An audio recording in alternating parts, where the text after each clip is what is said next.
Halloween est devenu, au cours des décennies, une fête conviviale où chaque 31 octobre, les rues s'animent de costumes effrayants, de cris, de rires et de bonbons. Mais derrière les masques et les citrouilles, il y a des histoires beaucoup plus sombres. Des événements tragiques et des drames bien réels ont parfois marqué cette soirée et en ont fait un véritable cauchemar. Nous allons dans cette vidéo revenir sur 3 drames qui se sont déroulés pendant les célébrations d'Halloween. 3 drames qui ont causé mort et désolation à travers le monde. Bienvenue dans une autre facette d'Halloween où le danger n'est pas seulement imaginaire.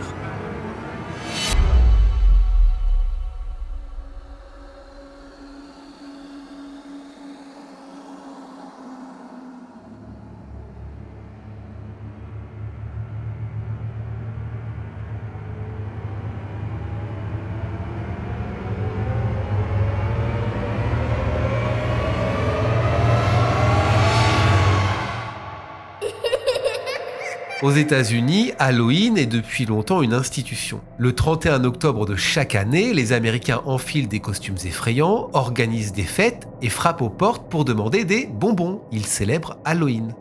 La coutume du « des bonbons ou un sort » remonte aux années 1920. À l'époque déjà, les enfants en âge d'aller à l'école partaient déguisés, sonnaient aux portes des maisons voisines au crépuscule pour demander leur portion de friandises. Sur chaque perron, les enfants lançaient la fameuse formule « des bonbons ou un sort ». Des bonbons un sort. Non chérie, là Des bonbons un sort. Allez, tiens. Voilà, merci. Des bonbons un sort.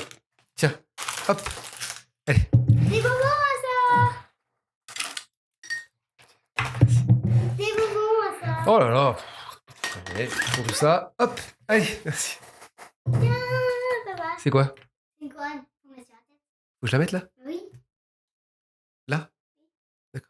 Merci chérie.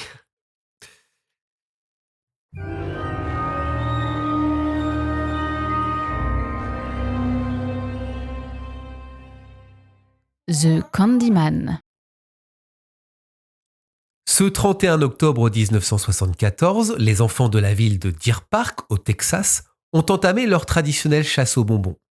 L'opticien Ronald Clark O'Brien s'est joint aux festivités pour surveiller ses 2 enfants, Timothy, 8 ans, et Elizabeth, 5 ans, alors qu'ils frappent à chacune des portes de leur quartier. Ils sont également accompagnés de leurs voisins, Jim Bates, et de son petit garçon. Le groupe d'enfants a déjà récupéré quelques bonbons quand ils frappent à la porte d'une grande maison dont toutes les lumières sont éteintes. Personne ne répond. Peut-être que les habitants de cette maison n'ont pas envie d'ouvrir ou qu'ils sont absents. Déçus, les enfants partent alors frapper à la porte d'une autre maison, suivis de près par Jim. Ronald, lui, est resté un petit peu en arrière pour voir si quelqu'un ouvrait quand même dans cette fameuse maison, dont les lumières sont éteintes. Il rejoint rapidement le groupe. Il tient dans sa main 5 Pixie Sticks. Ces petites pailles remplies de bonbons en poudre, très à la mode aux États-Unis dans les années 70. En fait, le propriétaire de la grande maison a mis du temps à ouvrir la porte et a donc offert les Pixie Sticks à Ronald, qui en a donné un à chacun des enfants, avant de donner le dernier à un enfant qui ne faisait pas partie du groupe. Quand il a commencé à pleuvoir, la tournée des bonbons a été interrompue. Avant de le mettre au lit, Ronald a autorisé son fils Timothy à goûter une partie de son butin. Elizabeth, elle, s'est déjà endormie. Timothy a opté pour le Pixie Sticks. Mais la paille est difficile à ouvrir. Aidé par son père, Timothy arrive toutefois à manger le bonbon, mais trouve le goût amer. Ronald lui sert un verre de Kool-Aid, qui est une boisson aromatisée, pour faire passer le goût désagréable. Le bonbon doit être périmé, c'est ce qu'il pense. Mais Timothy commence à avoir des douleurs à l'estomac. Il vomit et, sous les yeux effarés de ses parents, commence à convulser.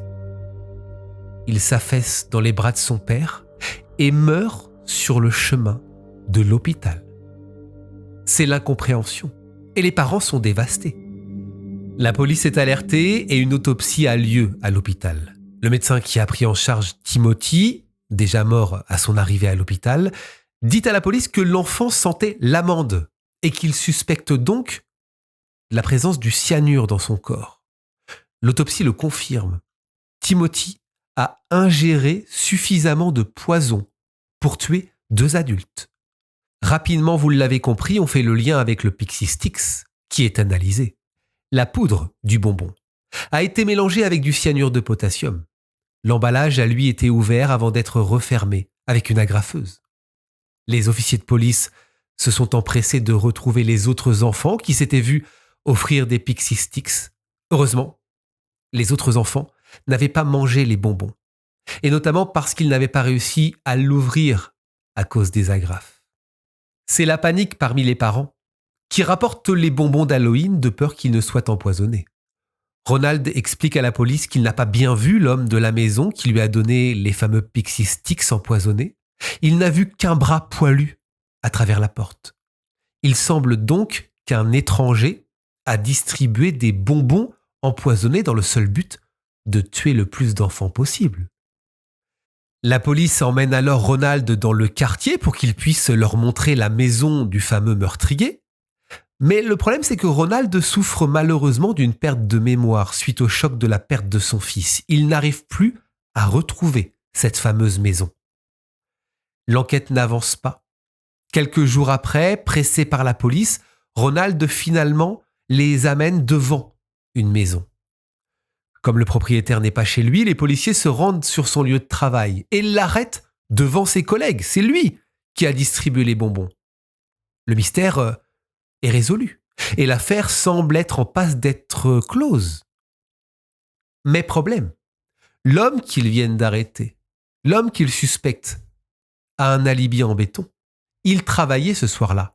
Ses collègues et son emploi du temps le confirment. Les enquêteurs sont stupéfaits et vont commencer à avoir des doutes, des soupçons. Ils vont fouiller la vie de Ronald, le père de Timothy. Et ils se rendent compte qu'il a des dettes, plus de $100 000 de dettes. En plus de ça, il est soupçonné de vol à son travail chez Texas State Optical et est sur le point d'être licencié. Et les enquêteurs vont découvrir qu'il avait souscrit des polices d'assurance vie pour chacun de ses 2 enfants, quelques mois avant le drame. Sa femme n'était absolument pas au courant. Il avait d'ailleurs, dès le lendemain de la mort de son fils, réclamé la somme à son assurance. La police fouille alors la maison familiale et trouve une paire de ciseaux, sur lesquels se trouvent des résidus de plastique, similaires à celui de l'emballage des bonbons empoisonnés. Ronald Clark O'Brien est arrêté le 5 novembre. Il est accusé du meurtre de son fils et de 4 tentatives de meurtre. Pour la police, son plan c'était d'empoisonner Timothy et Elizabeth pour toucher leurs assurances vie et alléger ses difficultés financières. Il a donné les Pixie Stix aux 3 autres enfants pour tenter de dissimuler ses traces. Ronald clame l'innocence, mais il y a beaucoup de preuves contre lui. Il avait montré par exemple un intérêt inhabituel pour le cyanure, demandant à une université voisine où il pouvait en acheter et quelle quantité il en faudrait pour une dose mortelle. Un autre homme, employé dans une entreprise de produits chimiques à Houston, a expliqué à la police qu'un homme avait essayé de lui acheter du cyanure, mais qu'il s'était rétracté quand il a appris que la quantité minimale d'achat était de 2 kilos. Il se souvient que le client portait une blouse beige ou bleue, comme un médecin. Je rappelle que Ronald est opticien. Dans les années 70, les tests ADN ne sont pas répandus et même si les preuves peuvent paraître minces, un procès commence. Ronald va plaider non coupable et ses avocats vont évoquer une légende urbaine pour le défendre. Un Candyman, un homme mystérieusement introuvable qui se serait servi d'Halloween pour empoisonner de pauvres enfants. Mais les proches de Ronald, les amis, la famille, les collègues, ont tous témoigné contre lui. Ses amis et ses collègues de travail ont expliqué que dans les mois précédant la mort de Timothy, Ronald avait montré un intérêt inhabituel pour le cyanure et avait parlé de la quantité de cyanure qu'il faudrait pour tuer une personne, encore une fois. sa belle-sœur et son beau-frère ont témoigné que le jour des funérailles de Timothy, il avait parlé d'utiliser l'argent de la police d'assurance pour prendre de longues vacances. Sa femme se souviendra également qu'un soir, il lui avait parlé de l'histoire biblique d'Abraham et de ce qu'il avait dû ressentir à l'idée de sacrifier son fils unique. De plus, sa femme a rejeté l'affirmation selon laquelle Timothy avait choisi les Pixie Sticks, affirmant que son mari l'avait en fait forcé, ce soir-là, à choisir ce bonbon. Ronald est reconnu coupable du meurtre de son fils le 3 juin 1975, ainsi que de 4 chefs d'accusation de tentative de meurtre. Il est condamné à mort par chaise électrique. Peu de temps après sa condamnation, sa femme demande le divorce. Elle avouera plus tard que début 1974, Ronald avait pris rendez-vous avec elle chez une assurance pour souscrire une police d'assurance vie, mais le rendez-vous avait été annulé. Elle est convaincue qu'elle était la victime initialement prévue dans son plan. Elle se remariera en 1980 avec un autre homme. Elle fera sa vie aussi avec sa fille, évidemment. Elles vont tout faire ensemble pour pardonner, mais oublier Ronald. Elle n'a jamais voulu toucher l'assurance vie de Timothy. Dans le couloir de la mort, Ronald est méprisé par ses codétenus qui le condamnent pour avoir tué son propre enfant. Pendant près de 10 ans, Ronald O'Brien va faire des demandes d'appel pour échapper à son funeste destin. Il va être exécuté le 31 mars 1984 après avoir épuisé toutes ses options. À l'époque, la Cour suprême américaine venait de décréter que la chaise électrique constituait un acte cruel. Ronald fit alors l'objet d'une injection létale. Avant son exécution, il continue à affirmer qu'il est innocent. Les derniers mots de Ronald O'Brien sont les suivants. « Ce qui va se passer dans quelques instants est mal. Cependant, en tant qu'être humain, nous faisons des erreurs. Cette exécution est l'une de ces erreurs. Mais cela ne signifie pas que tout notre système judiciaire est mauvais. Par conséquent, je pardonne à tous ceux qui ont pris part, de quelque façon que ce soit, à ma mort. » Alors qu'il était en train d'être exécuté, une foule de 300 manifestants s'était rassemblée à l'extérieur, certains criant même de manière moqueuse « des bonbons ou un sort ». À partir de là, Ronald O'Brien devient pour les médias The Candyman, l'homme qui a tué Halloween. Car cette affaire a suscité peur et méfiance autour d'Halloween pendant des années. Les parents avaient peur des bonbons empoisonnés.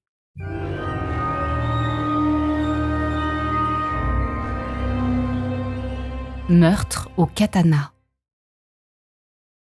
Le 31 octobre 2020, dans le Vieux-Québec, ce n'est pas la grande fête d'Halloween habituelle.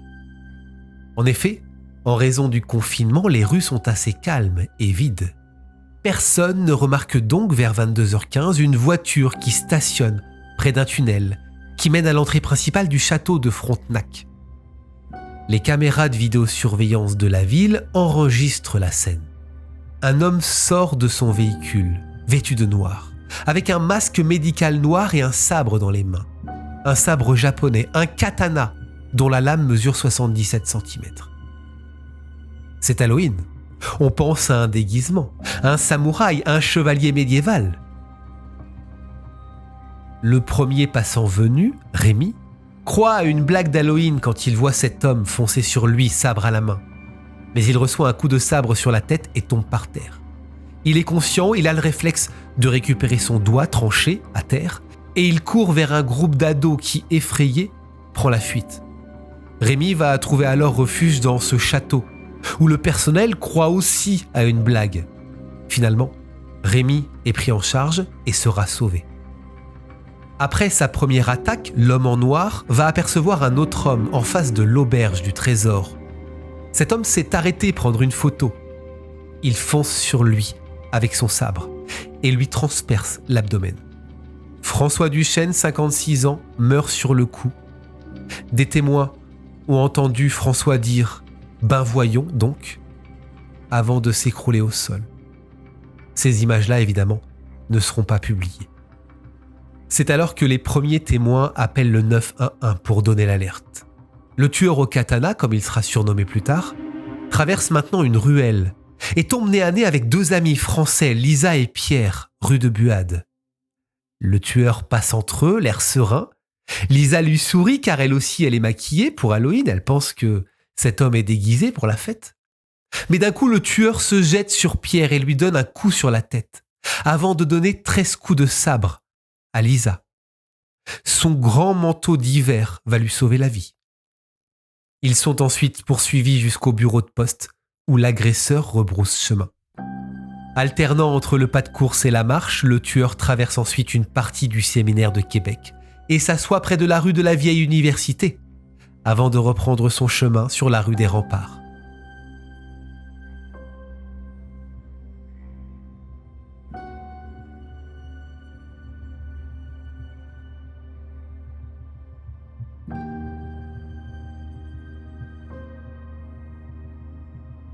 C'est à cet endroit qu'il tue sa 2e victime, Suzanne Clermont, 61 ans, qui était sortie devant chez elle pour fumer une cigarette. Il est 22h26, elle est attaquée sauvagement, une profonde entaille au milieu du front. Son mari, alerté par les hurlements de son chien, sort et découvre sa femme dans une mare de sang. Il tente avec ses mains de maintenir le visage de sa femme, quasi coupé en 2. Sa voisine sort aussi et commence un massage cardiaque, pendant que son mari ramasse les doigts de sa femme à même le sol. Mais c'est trop tard. Suzanne est décédée. Sur la rue des Remparts, à quelques pas de là, 4 amis croisent le tueur. 2 personnes sont blessées. Gilberto prenait des photos. Il a clairement entendu le tueur lui souhaiter joyeux Halloween avant de littéralement le scalper. Par chance, en fuyant, les amis sont tombés sur une patrouille de police. Le tueur descend ensuite une rue avant de disparaître. Une chasse à l'homme commence, il est 22h57, les policiers trouvent la voiture du suspect devant le château de Frontenac, avec le moteur toujours en marche. C'est à 0h44 que des agents de sécurité du port de Québec trouvent un homme caché dans un buisson. Il est arrêté. Il s'agit de Carl Giroir, 26 ans. Le jeune homme n'a pas résisté à son arrestation, respectant les directives données par les agents. Il est calme et silencieux. Il ne dira absolument rien pendant son interrogatoire. Son appartement est perquisitionné le 1er novembre. Des étoiles, symboles du chaos, sont retrouvées dans sa voiture et dans son téléphone. Le tueur arbore 2 tatouages qui sont recouverts. L'homme a été formellement accusé le 1er novembre de 2 meurtres au 1er degré et de 5 tentatives de meurtre. Sa macabre virée visait à faire le plus de victimes possible. Lors de son procès, qui a eu lieu en 2022, on apprendra que le jeune homme avait déjà évoqué son intention. Il projetait de créer son propre personnage et de commettre une action qui le rendrait fier tout en confirmant son existence. Il avait raconté ça à un psychoéducateur quand il avait 18 ans. Il parlait de tuer des gens, mais pas à court terme, car il devait tout d'abord effacer ses tatouages pour être pur. Mais les travailleurs sociaux ont indiqué au procès que Carl avait ensuite renoncé à tuer des gens de peur d'aller en prison, alors ils avaient laissé tomber. Carl Giroir a été reconnu coupable de 2 meurtres prémédités et de 5 tentatives de meurtre au mois de mai 2022. Il a été condamné à l'emprisonnement à perpétuité sans possibilité de libération conditionnelle avant 25 ans. Une demande d'appel a été faite le 8 octobre 2024, donc récemment. L'avocat de Carl défendant la piste de la schizophrénie. On attend, à l'heure où j'enregistre la vidéo, la réponse de la justice, mais on imagine que celle-ci sera négative.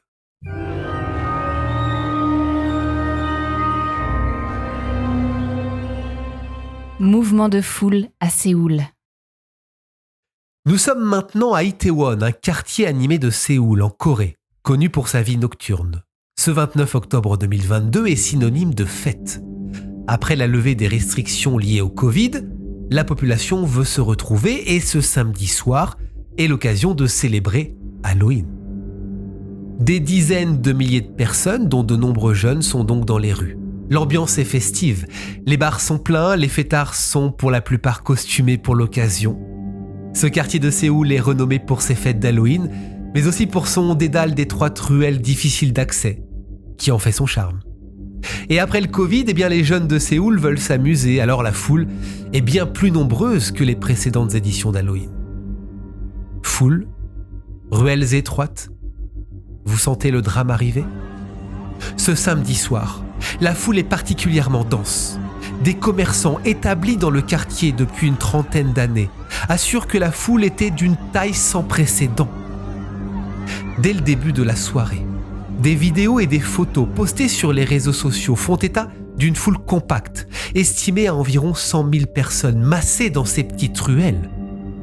Vers 22h20, près d'un hôtel, situé sur une avenue principale entourée de ruelles en pente raide, une bousculade cause un mouvement de panique. Une rumeur laisse entendre qu'une star aurait été aperçue, ce qui a déclenché ce mouvement de foule.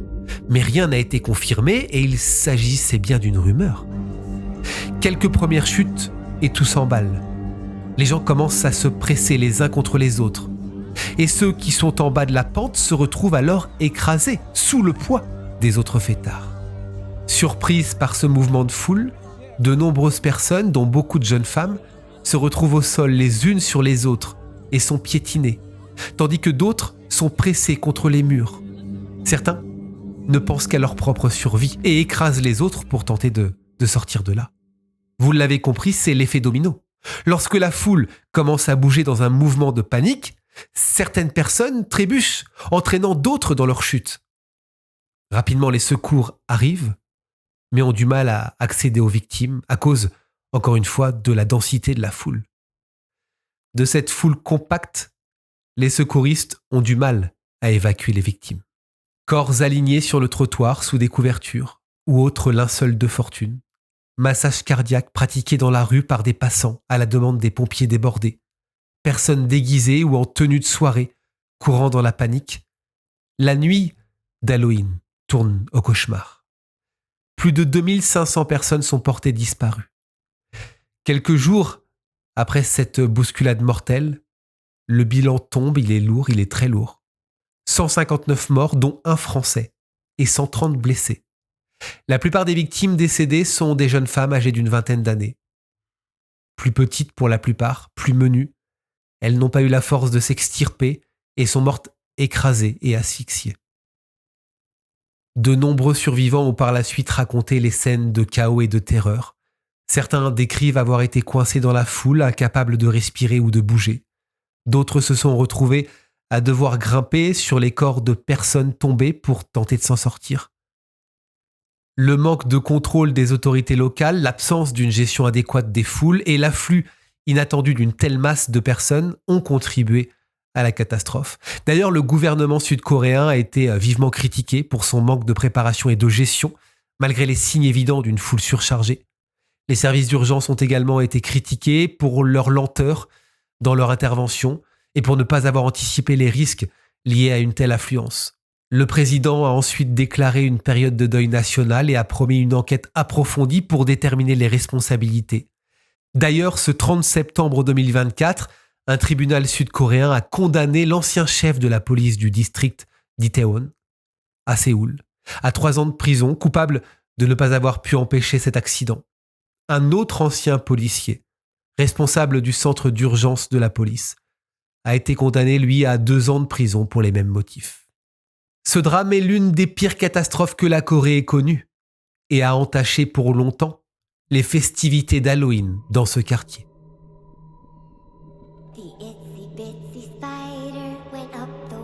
Comment vous abordez cette période ? Est-ce que c'est quelque chose que vous fêtez ? Est-ce que vous aimez Halloween ? Ou est-ce qu'au contraire, c'est quelque chose que vous fuyez ? Vous ne comprenez pas forcément qu'on mette en avant cette fête des morts, parce que Halloween, c'est avant tout ça. Au final, même si c'est une tradition qui nous vient des États-Unis, quand on parle d'Halloween, on a quand même cette vision dans les décorations. Il suffit de regarder les décorations d'Halloween. On a des squelettes, on a des tombes, on parle beaucoup de morts, d'histoires de fantômes, etc. Donc c'est aussi une fête qui peut faire peur et moi je sais pas trop comment me placer par rapport à Halloween. Est-ce que par exemple vous faites un repas spécial pour Halloween ? Est-ce que vous en profitez avec les enfants pour aller faire le tour des voisins, demander des bonbons, un bonbon ou un sort, comme la première histoire qu'on a vu dans cette vidéo ? Moi j'avoue, je le fais avec ma fille, il y a un petit côté sympa, mais j'aimerais savoir comment vous abordez cette fête, qui est quand même un petit peu obscure. N'hésitez pas à me le dire en commentaire, j'attends vos avis et dites-moi ce que vous faites pour le soir d'Halloween. Est-ce que c'est un moment particulier pour vous? Est-ce que vous regardez un film d'horreur par exemple? Est-ce que vous regardez une vidéo de Charlie le soir d'Halloween? On se retrouve bientôt pour une autre vidéo, ce sera mardi prochain à 18h. Je vous conseille d'être là, il y a beaucoup d'images de vidéosurveillance, la vidéo est hallucinante. D'ici là, prenez soin de vous, passez une très belle soirée et n'oubliez pas, la vérité n'est jamais très loin. Salut!